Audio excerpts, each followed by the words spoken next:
The Saints season is going downhill quickly. Sean Payton and the Broncos marched into the Superdome and beat the Saints badly. We'll ask Ross Jackson of the Locked On Saints podcast, is there any hope in sight? Plus, the Pelicans open their season this week. LSU gets a huge SEC road win to remain in the college football playoff picture. Tulane takes care of business and will meet the North Shore running back with 31 touchdowns already this season. Tonight on 4th Down on 4.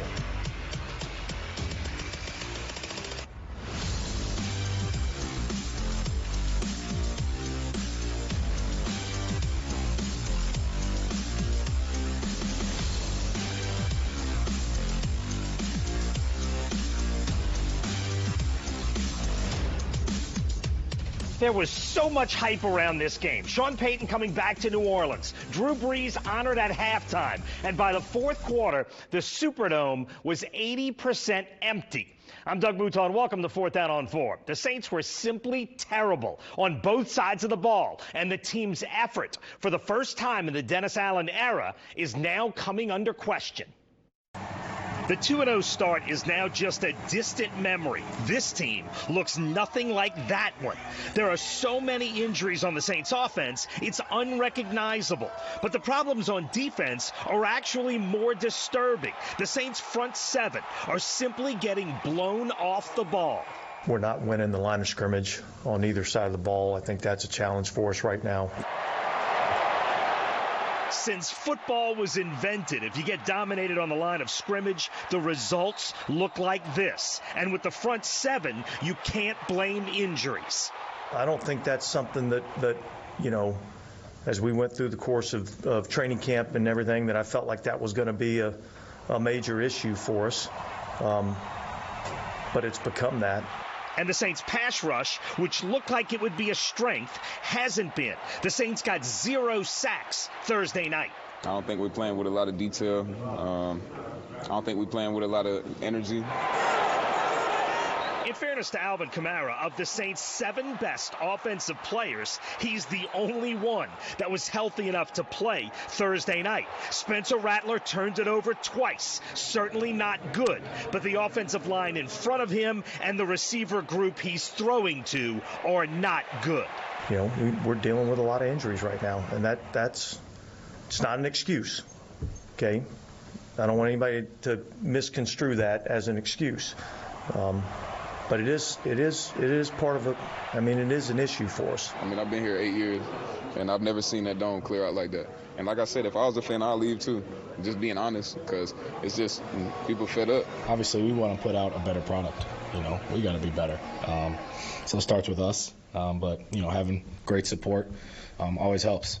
And usually, from what I've seen, Saints fans are great every game. So we got to play better and keep them there. The only question that matters going forward, are the problems fixable?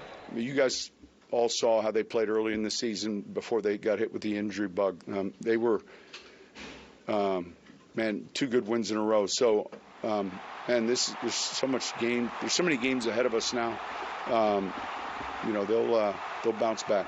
Early on in the season, we played good football. So I know this team has it in them. Okay, I got 2 tapes that show me that this team has good football in them, and it's got good coaching in them. But right now we're not playing that way, and obviously there's multitude of reasons why, and we got to figure out how to get back to playing that type of football, because I've seen it done. I've seen what it looks like.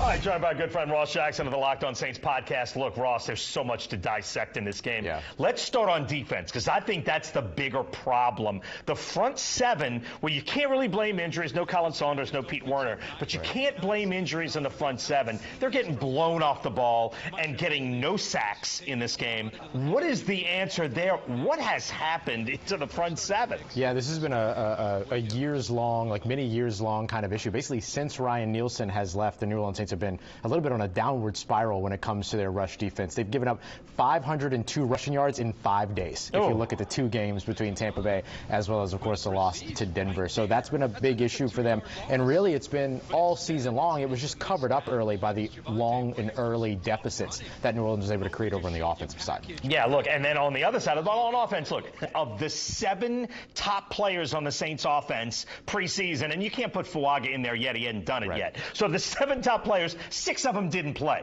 in this game. It was just Kamara. The interior of the offensive line is not NFL caliber. The set of wide receivers that Spencer Rattler had to work with was not NFL caliber. It's rough on offense.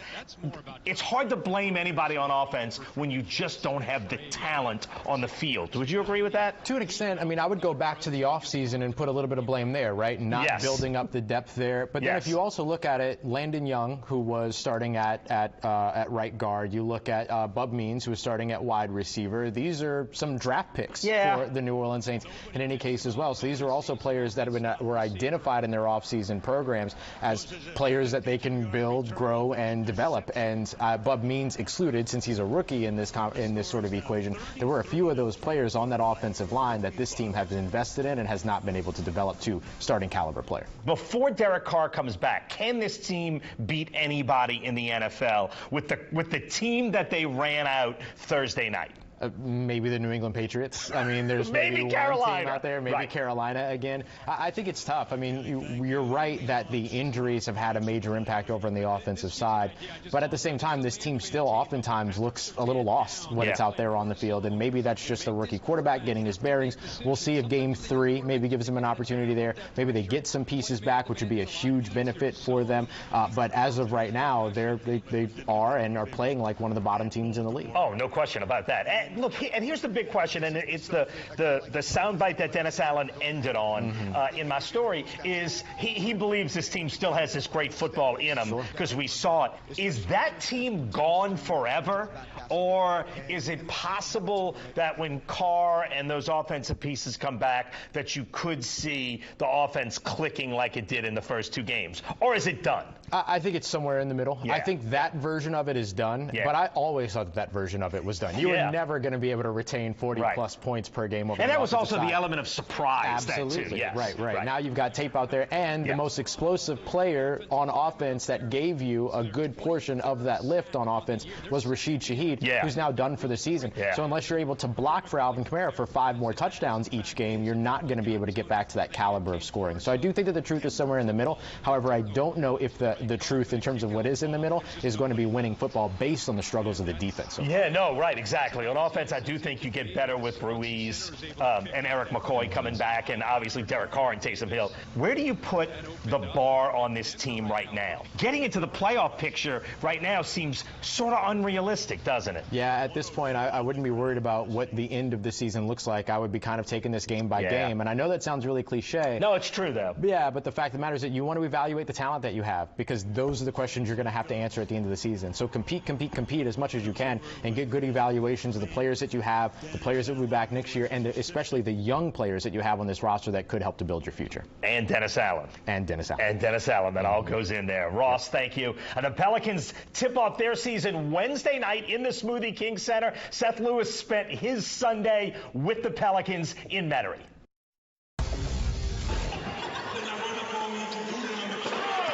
It was a nice turnout at the Blender for the Pelicans' annual back-to-basketball event, where fans get to watch practice, meet the team, and even participate in games with the players. Now, as far as the season opener, head coach Willie Green will still not reveal his starting lineup for Wednesday against the Bulls. What we do know is that this team will be considerably smaller, especially at center. So that's why during camp, the emphasis has been on bringing the physicality early. It's definitely the message. It's just something that we're going to have to continue to work on. Our guys understand it, and they're all buying in. It's sort of the way we got to play. We have to hit first. We have to have a level of toughness and physicality that we have to bring to the game. It has to be at a high level. Rebounding will be important. And then getting out and playing quick. We got to do it from the jump. Like I said, if we're smaller, we got to hit first. We got to rebound. We got to gain rebounds. It can't be just 1 or 2 guys. we're going to be cross-matched with big guys, with guards, whatever it is. Everybody got to chip in and get the rebound so we can play fast on the offensive side. Coach Green also mentioned that he hasn't set a rotation yet, but that it won't be more than 10 players a night. He also mentioned that this team will have to play with pace with how small and how quick his group will be. At the Smoothie King Center, Seth Lewis, 4th down on 4. Yeah, thanks, Seth. I said he was in Metairie out of habit. Obviously, he was downtown at the Smoothie King Center. Pelicans play 3 times this week. We'll show you that schedule in a minute. The Saints are in Los Angeles Sunday afternoon to play the Chargers and needing to get some healthy bodies back. Now, up next, college football, where the LSU Tigers won a huge one on the road at Arkansas, plus Tulane, Southeastern, Nichols. All that's ahead on 4th down on 4.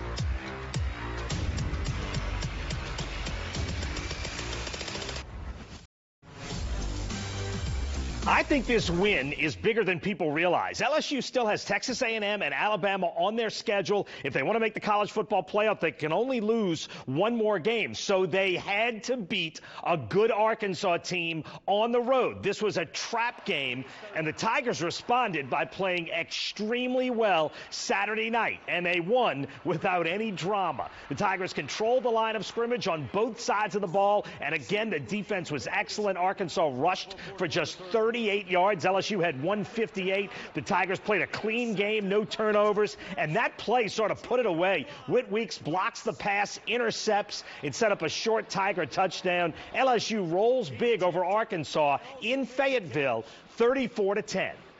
Effort, enthusiasm in the third, which I thought we did with the big turnover, and then finish strong with an 8-minute plus drive to finish this game off. So I thought we had 4 quarters of LSU football for the first time, maybe.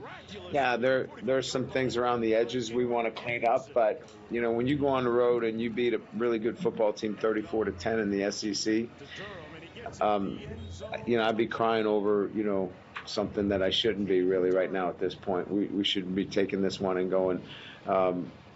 We feel pretty good about it.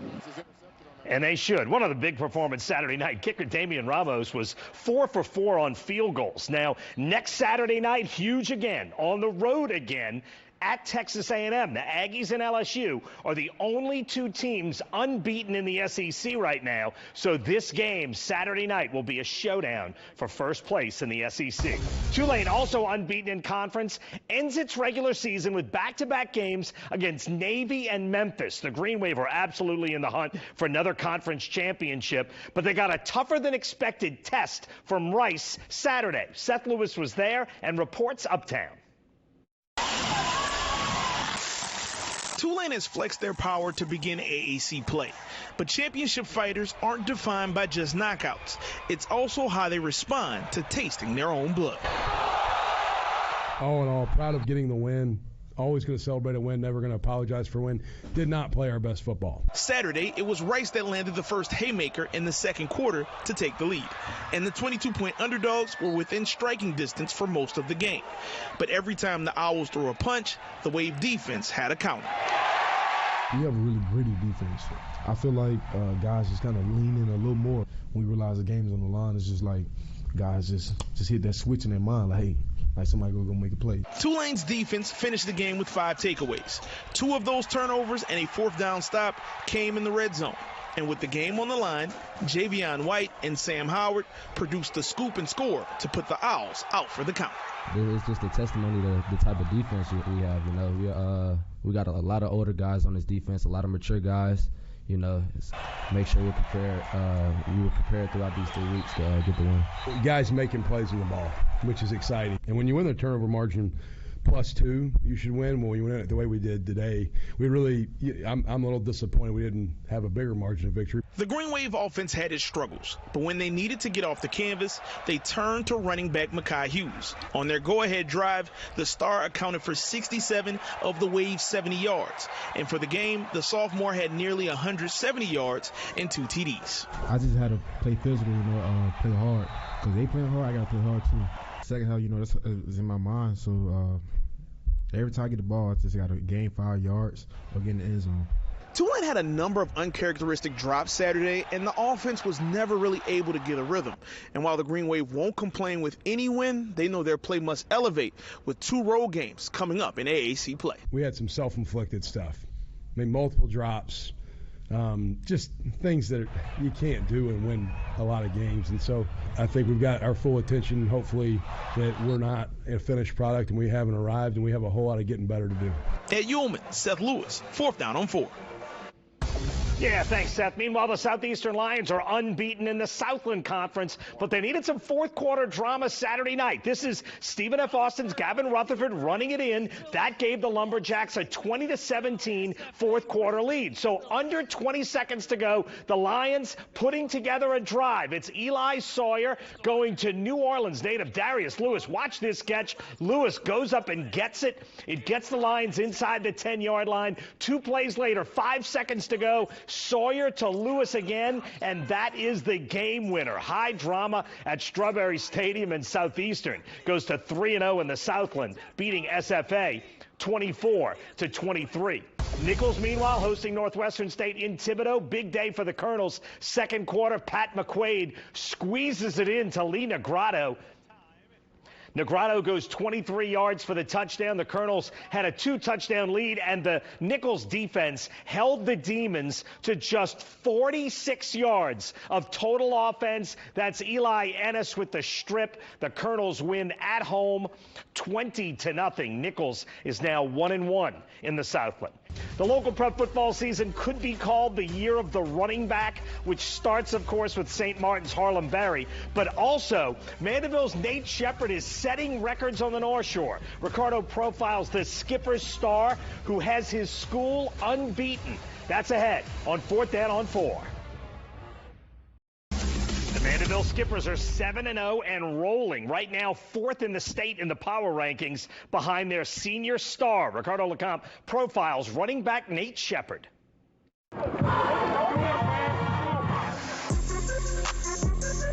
Nate Shepard leads the Skippers every Friday night in that voyage to find the end zone. During Mandeville's 7-0 start, the senior running back has struck pay dirt a whopping 31 total times. And each trip there gets more and more impressive.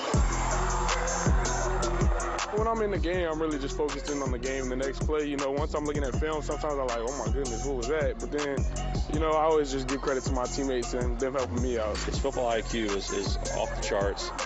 He's a phenomenal person. He's a great student. He's everything you want in a football player. He's the ultimate competitor. And, that attitude rubs off on everybody in a good way in our locker room. The Duke commits smarts and skills has made Mandeville the highest scoring offense on the North Shore. Every season we've gotten just a little bit better, a little bit more explosive. We come together better, So being with these guys for the last 4 years, the coaching staff for the last 3, it's all coming together right now. And hopefully this is our year. Of those 31 touchdowns, Shepard scored 7 of them in a single game. That came in a win against Slidell right here earlier this season. Shepard set a new school record, which was previously held by his older brother, Will. I've tied it quite a few times, and then finally I just got the chance to break it. When did he find out? During the games, there's people tweeting out what's going on and stuff, so he saw it, and then I texted him after the game. We went at it a little bit. I was going to say, did you go like, hey, I got the bragging rights? Yeah, I talked to him a little bit. What's the best advice he's given you? Just stay level-headed and stay focused and all that. Everything's going to come how it's supposed to come, and just keep working. And if Shepard can do that, then he will navigate this program through some uncharted waters. Obviously, I want to leave my mark on the school and on the team, but also I want our team to leave a mark on Mandeville High School and us being the first team to win a state championship. So that's really the goal at everything. Reporting in Mandeville, Ricardo Lecomte, 4th down on 4. Yeah, good stuff, Ricardo. The showdown on the North Shore is next Friday, week 9, when Mandeville hosts St. Paul's. Our 4th down Friday game of the week this week, the Franklinton Demons having a great season. Visit Pearl River. That's where Seth will be. Join Ricardo for the fastest 20 minutes in New Orleans television. 4th down Friday night at 10:15 here on Channel 4.